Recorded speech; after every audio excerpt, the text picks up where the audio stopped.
Hi, everyone. I'm Megan Warren, and this is Me Reimagined, a space where we unlock the frozen parts of ourselves, the parts we hide from and hide from the world, so we can learn to believe we're enough.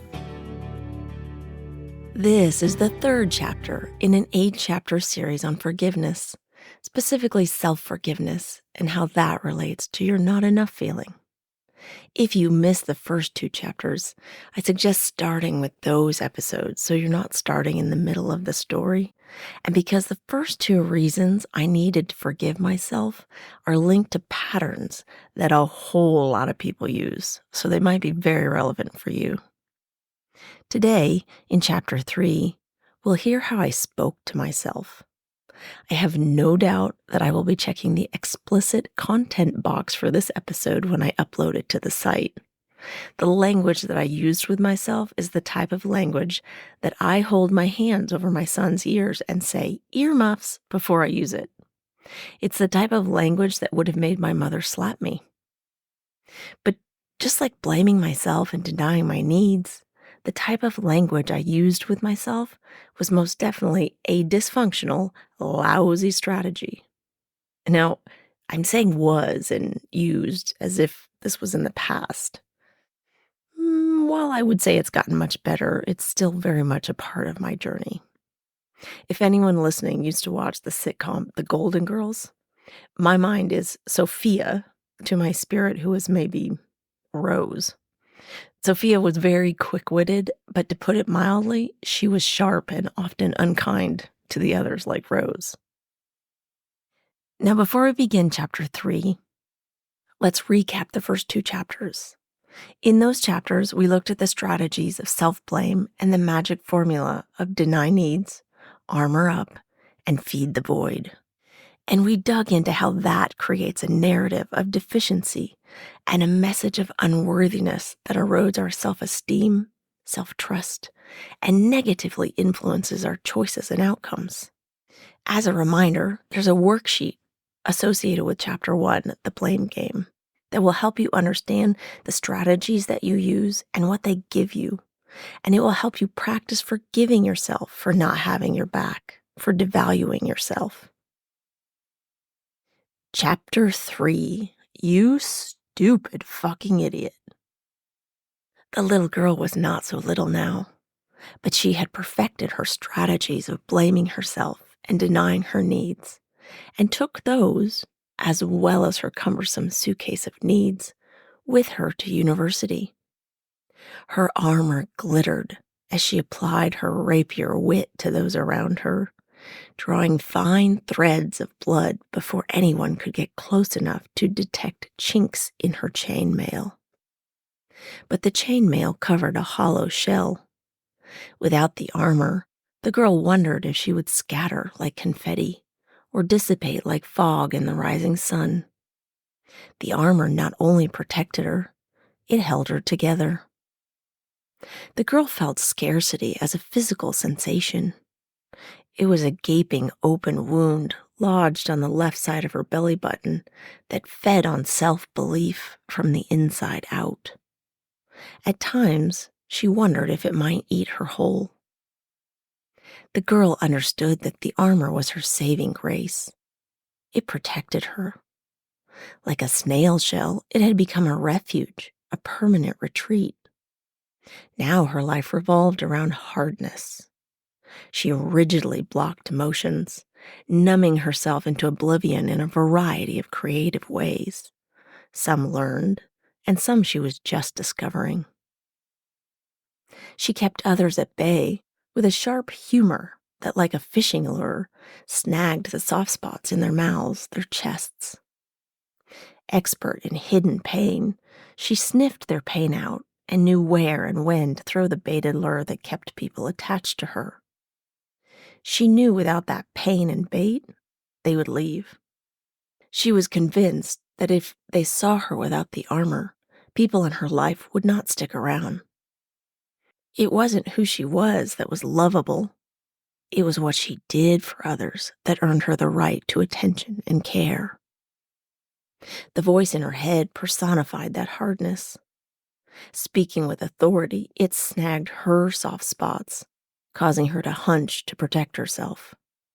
She eventually learned not to hunch, because the voice's favorite game was to kick her when she was down. It tolerated no weakness, softness. It told her to stop sitting on the pity pot, to stop being a baby. Didn't others have it worse? Did she feel like she deserved more? Its favorite phrase was, "You fucking idiot." She knew the voice meant her. She was the fucking idiot. It didn't speak to others. And she listened to the voice, partly because it was always there. Its consistency was reassuring, and partly because its voice was louder than any other. It drowned out the voice of her inner child. In fact, it was openly contemptuous of her inner child. The child was the source of these ridiculous needs. The inner child interfered with the strategies that the voice used to keep the girl safe. Being agreeable, not having needs, fixing herself. These strategies ensured that the girl belonged, that she wasn't alone. Every time the inner child protested or the girl's heart pled for compassion, the voice shouted them down. It could be vicious, and it knew all of her most secret fears. It could press her buttons and pop her open like a jack-in-the-box. But it only did that when she was alone. The voice knew better than to open her up in front of others. That would defeat its mission. So the voice exiled the girl's inner child, heaping verbal abuse on the child whenever it would try to escape the deep, dark hole of solitary confinement.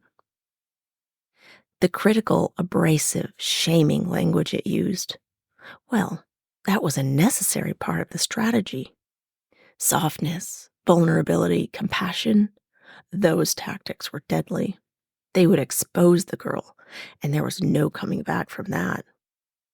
Even if it had to obliterate the girl's inner child, shrink the girl's spirit into a hard stone, it would do what was necessary to keep her safe. The girl didn't notice the voice as separate from herself until she was in her 30s. Not having any awareness of the voice, she didn't have any power over it. It told her over and over she was not enough, that she was unlovable, that she should hide herself. It also poisoned all good thoughts. Her pride and her paper she wrote quickly disappeared when the voice scoffed at her for assuming it was any good. If she tried to point out the evidence, she got an A or someone had complimented her. The voice told her that others didn't wholly see her, or that they also weren't good enough. Anyone who thought she was smart or pretty was dumb and ugly. It set up a really confusing problem for the girl because she was not good enough. She was not good, but at the same time, she was better than others. Anyone who complimented her quick thinking or pretty smile was simply naive, had lower standards, wasn't smart, or was envious because they couldn't see that she wasn't enough. The voice twisted things in her mind such that sometimes she didn't know what was empirically true and what was not. The voice told her that there was only one truth. She was not enough. And so she designed her life from that premise. And that's the end of chapter 3. So the third reason I need to forgive myself is for how I spoke and still sometimes speak to myself, and what that language does to my sense of self. As illustrated by the story, my inner critic has a deep, resounding voice. It drowns out all the other voices in my head. Now, before you say, "What the fuck?" We all have multiple voices inside us, and it's normal. You may not be able to recognize or separate them, but they are all there. There's no pathology to this, no illness. It's not weird. In fact, it's healthy. Each voice has a purpose driven by a fear. Each voice is trying to protect you. And like a chorus, their voices combine to form the current by which your life flows. If you get to know your internal voices and dialogue and negotiate with them, like an internal family, you can begin to change your patterns and outcomes. It's quite cool personifying each voice and understanding, almost like characters in a book, the motivations of the voice, the thoughts, the feelings. If you're interested in learning more about this practice, you can visit the Internal Family Systems Institute, and they have a video explaining how it works. I'll put that in the show notes. If you want to jump right in and start practicing as you learn about it, Michael Pastursky, the certified IFS trainer who is my trainer, has a free 3-day sample course. So again, I'll put links to those in the show notes. So before I got to noticing and working with multiple internal voices, I had to begin noticing and separating from my inner critic. So my question for you, because while my story may resonate with you, may feel familiar to you, this podcast becomes much more relevant for you if you turn the lens on yourself. So here we go. What are the sounds of never enough in your life? What tone of voice, what names, what phrases does your inner critic use? Does the voice sound familiar, like the voice of someone you know? If you were to build a character around that voice, what would it look like? This can be anything from realistic to animated. Leanne Wild, a hugely influential coach that trained me, helped me construct a gremlin for my voice. It was a small, shaggy purple gremlin with false eyelashes who was very short and round, kind of like Mike from the film Monsters, Inc. Whenever the inner critic would get triggered, I'd picture this small purple beast next to me, and it would make me start laughing. Like, literally laughing in the middle of being triggered. Or sometimes, at the very least, I would be distracted enough to stop the vitriolic monologue in my head. I remember one time my son was refusing to get dressed for school, and my rage was huge because that happened a lot.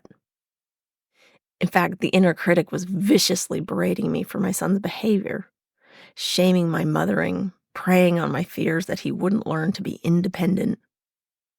And the inner critic was employing those same strategies on my son, who cried just like my inner child. And just like my inner child, I didn't care. I would protect him into submission, into doing his duty. Feelings be damned. Then I saw a bluish-purple toy he had, and I stopped. I remembered the gremlin. I turned my focus from my son to the gremlin and concentrated on bringing her to life. Watching her gave me the space to pause, the space to question her motives. And in that space, I changed my reaction to a response. And that space spared my son the punishment that I had heaped on my inner child. I can think of a lot of situations in which personifying this inner critic would have been useful. I remember coming back to the office after maternity leave and struggling to maintain the two people that my life required me to be. I needed to be 100% leader, and I also needed to be 100% of a good mother. And as a single mother working full-time with a significant travel schedule, that was a failing equation. I would never be able to give 200%. But my inner critic didn't accept less. I felt like a very tired failure all of that year. And at one of the big political meetings during that year, I had decided to let my new manager lead the meeting, both because she had the skill to do it and because I had been out on maternity leave during much of the prep work. And typically these meetings were run in such a way that the desired outcome was planned in advance, and the meeting was more of a formality, which engendered a lot of criticism from groups that weren't always given decision-making seats. I didn't always agree with that method, and I kind of felt at times that it produced a stale outcome. Anyway, at this particular meeting, the plan went awry, and the anticipated outcome was up for grabs at lunchtime. My boss was furious, and when he asked a question about what was said, which I hadn't caught either, when I leaned forward, to find out what had been said. He said to my back, "You're fired. Did you hear that?" Instantly, my inner critic got to work. However, she was so efficient that she tripled my stress load and made it almost impossible to function. I felt as if I were in freeze rather than fight or flight. I actually shut down. I took such pride in overachieving at work, at making things happen for my boss, regardless of what I actually believed to be the best solution. But I took such pride in that this comment in my inner critic made it hard to believe that I was worth anything. In that moment, if I had been able to see her as something outside of myself, as a purple shaggy beast, maybe I would have been able to negotiate with her and to get her to change her strategies that were making it hard for me to do any work at all, much less my best work. When does your inner critic show up? What are its specific motives? What are the strategies that it employs to protect you? Could you negotiate with the inner critic and get it to change the strategies that it uses? Does the voice speak to you with love and kindness? Or does it assume that fear and aggressive, controlling language is what will keep you safe? I'll put a link in the show notes to a gremlin building guide that you can use to create a character for your inner critic. Once you know what yours looks like, how it speaks when it shows up, what it wants, give it a name, and then introduce it to your friends. Ask them what their inner critics are named. We all have one. In fact, get some wine out and make a collage of these gremlins. Once you've done that, personify the voice, and then use that to separate it from yourself so you can decide if you agree with it. I decided I didn't always agree with what my inner critic thought was the safest option. When it would scream at me to shut up, to keep my opinion to myself, what did I know? Who was I to speak up? I found that keeping my mouth shut did keep me in the group, but the cost of that was that the group never actually saw me. So it wasn't an embodied and authentic belonging that I had. It was only my mask that belonged, and it left me lonely, which didn't make much sense to me at the time because who's lonely when surrounded by friends? The other thing that introducing it and making a collage will do is take away its power. I mentioned Brené Brown's research here before. It's really clear.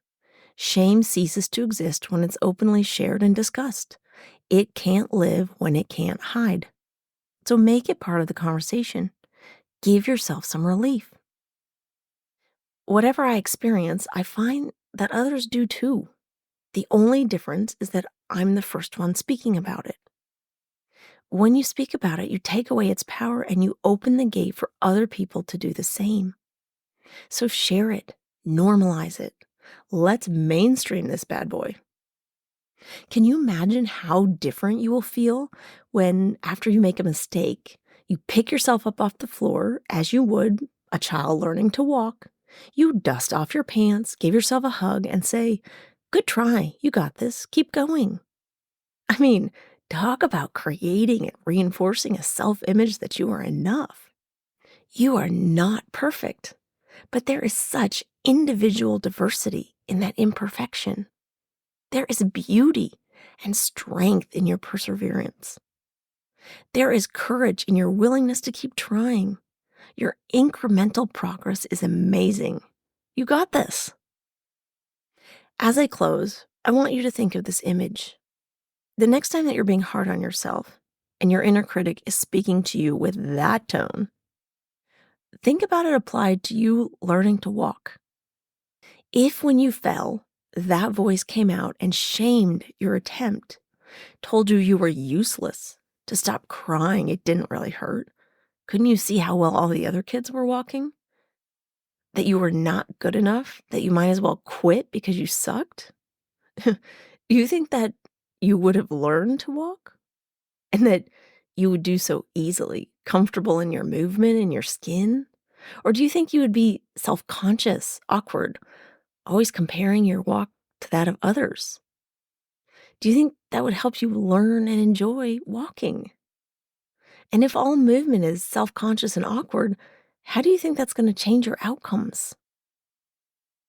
Now, for those who never learned to walk or are movement impaired, this analogy can be applied to any of the early skills that we learn in life, from holding up our head to eating, speaking, learning to write or draw.